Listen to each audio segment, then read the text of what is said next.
the way we use Umbraco is we have a really large distributed group of editors. There's about 250 users who have editing access in the CMS, and they're all subject matter experts. They know everything about their particular part of the university, whether it's curriculum or facilities or kangaroos or whatever else it is that we're talking about, which is great. You know, they can go in, they can make their changes and everyone's happy. But the issue is that these 250 odd people aren't experts in writing for the web or using a content management system or laying out a page or all those different things that are still equally as important, I guess, as the actual content, the expert information that they've got.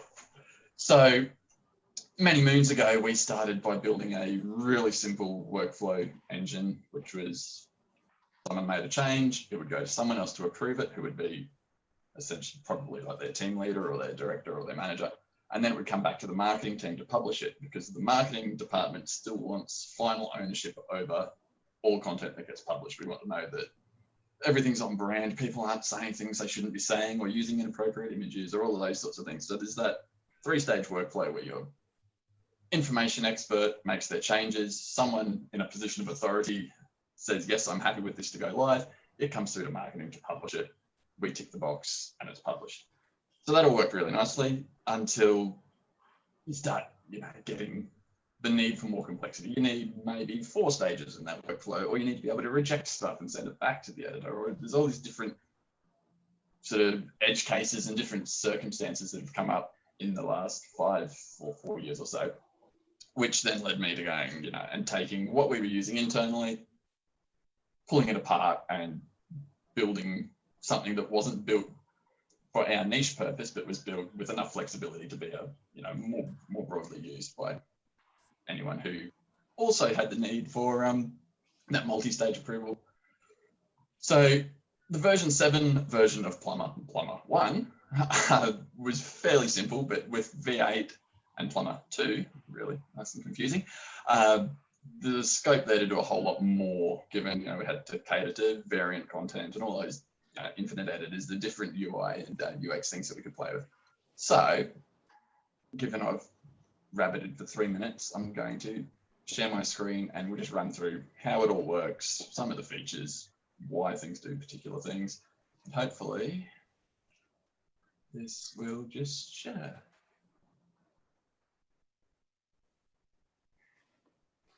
Thinking. There we go. Excellent.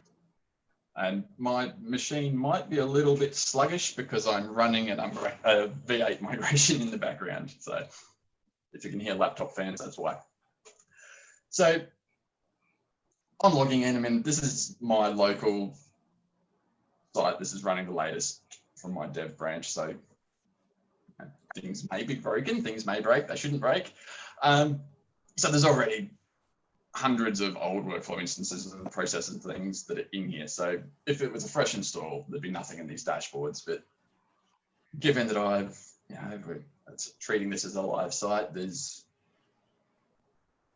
two panes within the initial dashboard showing, for me as my user, I've got tasks waiting for me to action. And then I've also got tasks that I've submitted. These both happen to be the same page because the way I've set this up is all a bit off. But I'm just going to go through this. So I mean, as this has developed and grown over the last few years, there's been more scope to add settings and options and configuration that make it more flexible and moving away from being a really niche one size fits all sort of approach to adding different features and different edge cases to make it more useful for different people. So we've got things in that at the moment where we can have different types of workflow that manage or they'll behave differently based on whoever made that change may or may not have to approve their own changes further down the line if they're a member of a subsequent approval group. There's all sorts of edge cases where that is appropriate or isn't appropriate. We can lock content when it's in a workflow. We can attach supporting documents to a workflow. We can turn workflow off for unpublished. We can send notifications and all sorts of other bits and pieces, which is all managed from a custom well, yeah, a custom section in the back office. I've tried to keep documentation as something that's available inside the CMS, so that if, just from what we've learned at the uni, we know that people, if they're in that sort of headspace where they're doing a task in Umbraco, we don't want to lose them out to somewhere else. It's hard enough to get them in there in the first place to update whatever their content, to update dates and phone numbers. So if we can keep them in there, that's sort of, it's a win. It keeps us from losing them off to other systems.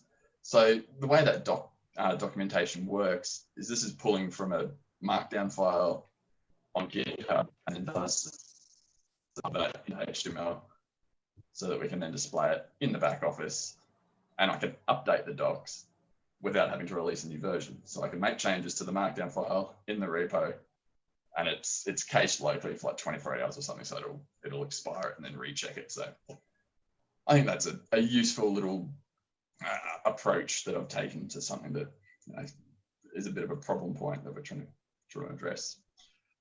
So the way the workflow works is, rather than using Umbraco's user groups, Plumber uses its own concept of approval groups, just so that you can still keep that separation. You can have your Umbraco groups set up to control permissions and all those granular user group level settings.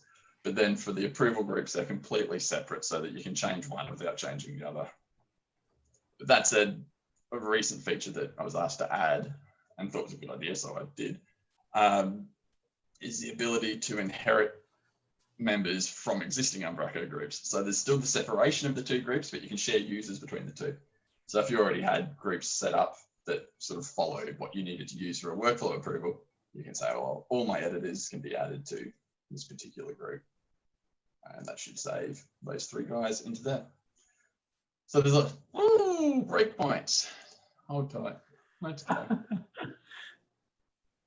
Breakpoints are fine, errors aren't. So the way that then that works is we set up all our approval groups, and at the moment I'm on a licensed version, so I can have as many approval groups as I want. And then all of these guys are used over in our content. So things are running a bit slow just because. So we get a workflow content app, and from within that, have I broken it? Uh-oh.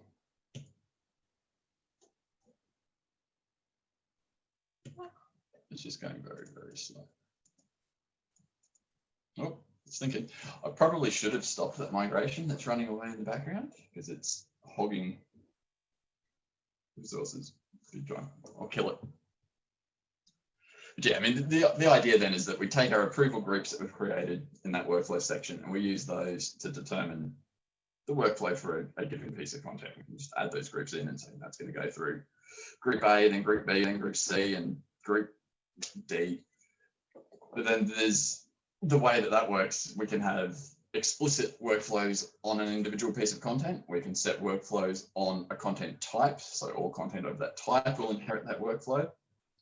And then we can also inherit a workflow from a node higher in the content tree. So if I set a workflow on page 2 and then don't set a workflow on whatever's underneath it, it'll inherit back up the tree, unless the content type, there's all sorts of conditions and rules and things going on in there. But it means that we can be really, really granular and flexible around who does what actions without having to without the content structure defining who does what. We can keep that nice separate, that nice separation of concerns, I guess we'd call it. I'm just going to kill this migration because it is not working. See if that makes a difference.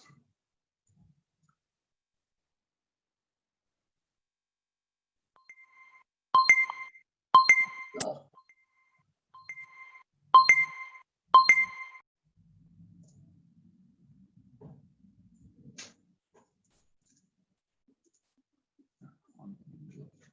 I might have broken something because there should be content loading in here. There we go, we got errors there now. Anyway.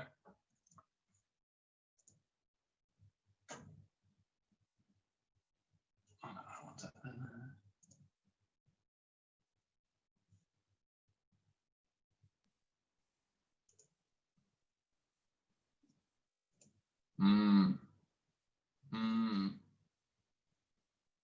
a bit hard to demo a workflow and work. There we go. That one works. So that one's in a workflow. We get a whole stack of different UI elements. I'm in the approving group, so I can approve that and go, yeah, that change is fine.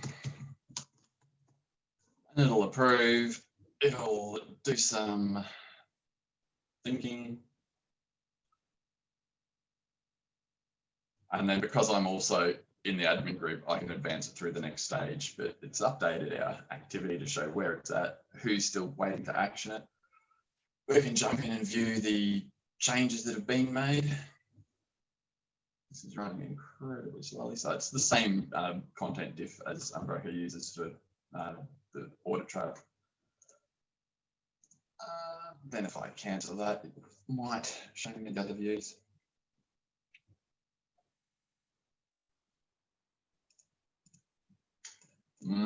I've got something to fix because that should have stuff in it. Yeah, that's a really quick rip through the core of what this does. If there are any particular questions or any particular sort of facets of how this all works that we want to have a quick look into, fire away. I have one. How easy would it be to adapt this to media?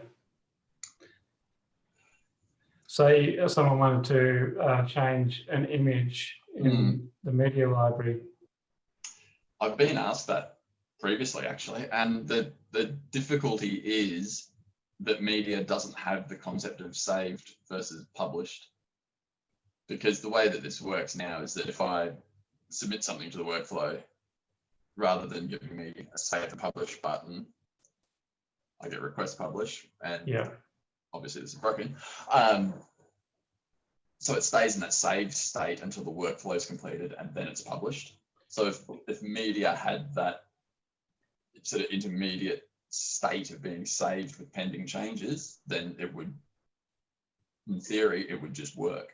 Well, I guess the other thing is that media doesn't actually have any versioning either, so you can't just have a pending saved version and still have the other one live.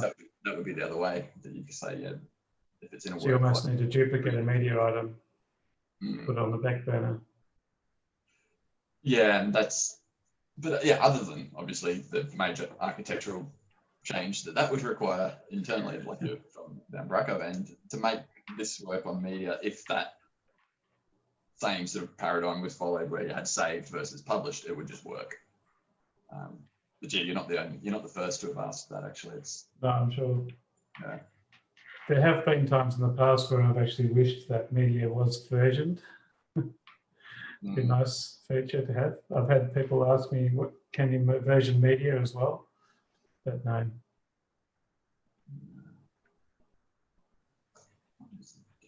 How easy would it be?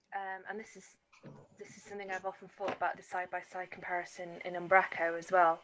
How easy would it be to pull in the document type template and let a visual side-by-side comparison of what it looks like now on the website and what it's going to look like? That would probably be doable, because I mean, at the moment, now I've killed that workflow. Just trying to find an active one. I think I've just closed down the active one. You can because it tracks the previous version, so each individual workflow process, it's aware of the version that it was and the version that it will be when it's published. So that would be enough, I think, to get the two versions from a published, and because we can do a preview from within it, so it'd only be a matter of juggling some preview snapshots or something. I think it's probably doable. That would be really useful, because the inline content diff isn't great, especially when you hit like JSON-based editors that it doesn't need. You're asking content editors to understand JSON, basically. Yeah. They shouldn't need to know at all. No. Or even if you could do like your preview, a rendered preview, but then do sort of your track changes in the preview text would be kind of cool too. Yeah, you do get into the authorized member bit, say the contents behind a log on, so that'd make it a bit more complicated. I've done some nasty stuff to get around that. Okay. We can do previews without authenticating. You have to have a user. The user has to exist, but that user, we sort of authenticate them behind the scenes, provided you've got a URL with like half a dozen different segments in it, and then a node ID, and then a few other values. So you're never going to, you could say it's a security risk potentially, but it's secure via obscurity because no one's going to guess a GUID. It's, that's a security tool. So that gets us around the whole having to be authenticated. So it would still be something that I should have a look at, because that would be really cool to do. Now let you split screen into the two content versions. That'd be really useful. Cool, thank you. Thanks for that, Nathan.